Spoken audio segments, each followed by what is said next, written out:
అందరికీ మళ్ళీ నమస్కారం. ఇప్పుడు మన సంస్థ శ్రీ పిచ్చిరెడ్డి కె పిచ్చిరెడ్డి ఎడ్యుకేషన్ అంటే విద్యా సంస్థ మరియు సంక్షేమ సంస్థ తరఫున ఈ కార్యక్రమం మనము చేపడుతున్నాము. Pride foundation Netherland. Thanks to them, thanks prayers to them. We are all praying. మనమందరం ప్రార్థనలు చేస్తున్నాము. ఈ దోమకర్రలు పంచుతున్నాం వారి కొరకు, సంస్థ వారి కొరకు. వారి కొరకు మన ప్రార్థనలు ఎల్లప్పుడూ ఉంటాయి. We're praying for the staff for Pride foundation Netherland for all. ఇప్పుడు ఆరోగ్యమే మహాభాగ్యము, ఆరోగ్యమే మహాభాగ్యము అన్నారు. హెల్త్ ఈజ్ వెల్త్ అన్నారు. తెలుగులో మనందరికీ చెప్పాలంటే ఆరోగ్యమే మహాభాగ్యం. The one who has health has hope. ఎవరికైతే ఆరోగ్యం ఉంటుందో వారికి ఒక ఆశ అనేది ఉంటుంది. ఎవరికైతే ఆశ అనేది ఉంటుందో వాడు జీవితం ఏదైనా సాధించగలరు. The one who has hope, the one who has health has hope, the one who has hope has life.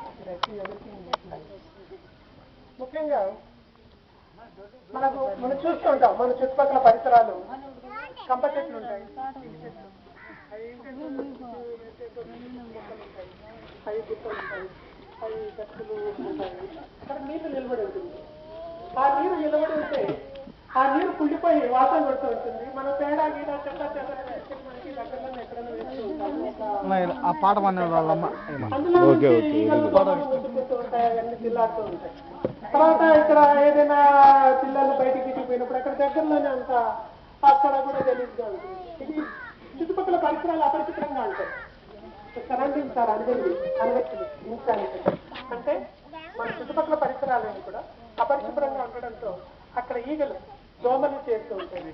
ఒక దోమ కుట్టే ఆ దోమ మన ఇంజక్షన్ మాదిరి వేస్తుంది లోపల. అది నరాల్లోనికి ఒక పారాసైట్ పంపిస్తుంది. పారాసైట్ అంటే పరాన్నజీవి.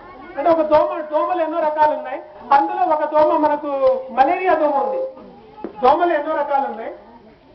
అందులో ఒక దోమ మలేరియా దోమ ఉంది. దాన్ని వెక్టర్ దోమ, వెక్టర్ మస్కిటో అంటారు. ఆ వెక్టర్ మస్కిటో మనల్ని కుట్టినప్పుడు ఏమవుతుంది, లోపల ఒక ఇంజక్షన్ మాదిరి వేస్తుంది. లోపల ఇంజక్షన్ మాదిరి వేస్తుంది. అది ఒకటి ప్లాస్మోడియం అనే ఒక పరాన్నజీవి అంటే ఒక పురుగు, ఒక సూక్ష్మజీవి మన శరీరంలోనికి అది ప్రవేశపెడుతుంది. ఇంజక్షన్ ఏ విధంగా డాక్టర్ వేసి లోపల నరంలోనికి వదులుతాడో అలాగే మందు వదులుతుంది. అలాగే ఈ దోమ మన శరీరంలో కుట్టి ఆ ఒక పరాన్నజీవిని మన నరాలలోకి ఒక పరాన్నజీవిని వదులుతుంది. దాన్ని ప్లాస్మోడియం అంటారు. Plasmodium parasite. ఆ ప్లాస్మోడియం పారాసైట్ యొక్క ముఖ్య ఉద్దేశం దాని ఏంటంటే అది పరాన్నజీవి. పరుల మీద ఆధారపడి బతుకుతుంది. అంటే మన రక్తం మీద ఆధారపడి బతుకుతుంది. మన రక్తాన్ని పిప్పి చేసి అది బతుకుతుంది. అది ఎంత పీలిస్తే ఆ మనిషి అంత నశించిపోతూ ఉంటాడు, చిక్కిపోతూ ఉంటాడు, చిక్కి శల్యమైపోతూ ఉంటాడు, తగ్గిపోతూ ఉంటాడు, బలహీనమైపోతాడు. అతనికి జ్వరం అనేది వస్తుంది. అదే మలేరియా జ్వరం. ఈ మలేరియా జ్వరం ఎలా వస్తుందంటే ఆ దోమ వల్ల వస్తుంది. ఆ దోమ పేరు వెక్టర్ దోమ అంటారు. అది మనల్ని కుట్టడం వల్ల వస్తుంది. ఆ కుట్టి అది ఒక పరాన్నజీవిని మన శరీరంలోనికి వదులుతుంది. ఆ పరాన్నజీవిని ప్లాస్మోడియం అని అంటారు. ఆ పరాన్నజీవి మనము వచ్చినప్పుడు మనము పూర్తిగా ఈ మలేరియా అనేది మూడు స్టేజెస్ లో ఉంటుంది. 3 stages లో వస్తుంది. మలేరియా జ్వరము 3 దశల్లో వస్తుంది. మొట్టమొదట ఈ జ్వరం వచ్చినప్పుడు చలి పెడుతుంది, చల్లగా ఉంటుంది, జలుబు చేసినట్టు ఉంటుంది. రాత్రి చలికి తట్టుకోలేకపోతాం. మామూలుగా చలికాలంలో చలి పెడితే అది బయట నుంచి వచ్చే చలి కాబట్టి మనం రగ్గు కప్పుకుంటే, దుప్పటి కప్పుకుంటే వెచ్చగా ఉంటుంది, హాయిగా ఉంటుంది. కానీ ఈ మలేరియా చలి అలా కాదు.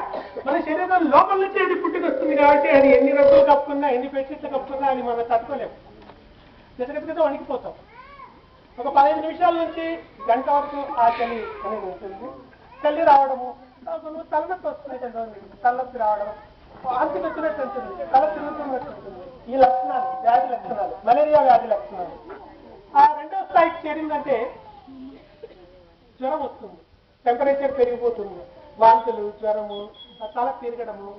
డెరిలియస్ అంటే అది మన మైండ్ చికాగ్గా ఉంటుంది, మైండ్ లో ఉండదు, ఎక్కడో ఉంటుంది. ఈ మలేరియా రెండవ దశ.